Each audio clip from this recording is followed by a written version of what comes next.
మాజీ ఎమ్మెల్యే వల్లభనేని వంశీ వ్యవహారంపై సోదాల్లో కీలక వివరాలు పోలీసులకు చిక్కాయి. సత్యవర్ధన్ వ్యవహారంలో అసలు ఫుటేజ్ సేకరించారు పోలీసులు. జైల్లో వంశీ సెల్ వద్ద బందోబస్తు పెంచారు. ఇదే సమయంలో వంశీతో జగన్ ములాఖత్ కానున్నారు.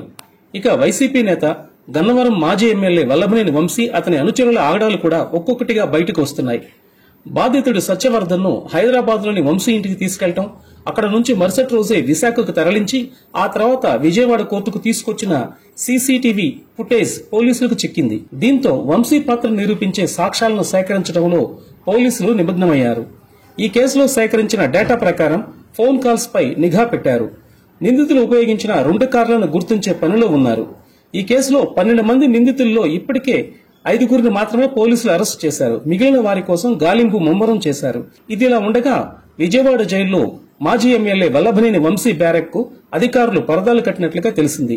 భద్రతా చర్యల్లో భాగంగా ఈ నిర్ణయం తీసుకున్నట్లుగా తెలుస్తుంది. జైలు అధికారులు 1వ నెంబర్ బ్యారెక్ గదిని వంశీకి కేటాయించారు.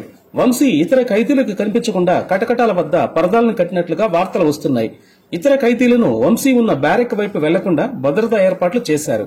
సీసీ కెమెరాల ద్వారా అధికారులు నిరంతరం పర్యవేక్షిస్తున్నారు. వంశీ ప్రణాళికతో అతని అనుచరులు తనను బెదిరించి కిడ్నాప్ చేయడం, టీడీపీ ఆఫీస్ కేసు వ్యవహారాలపై సిఆర్పిసి 161వ ప్రకారం సత్యవర్ధన్ పోలీసులకు వాంగ్మూలం ఇచ్చాడు. ఈ వాంగ్మూలాన్ని సిఆర్పిసి 164 కింద న్యాయాధికారికి చెప్పాల్సి ఉంది. మరోవైపు జైల్లో ఉన్న వంశీని మంగళవారం కలవాలని భావిస్తున్నారు మాజీ సీఎం జగన్. రిమాండ్ ఖైదీగా ఉన్న వంశీని పరామర్శిస్తారని తెలిసింది.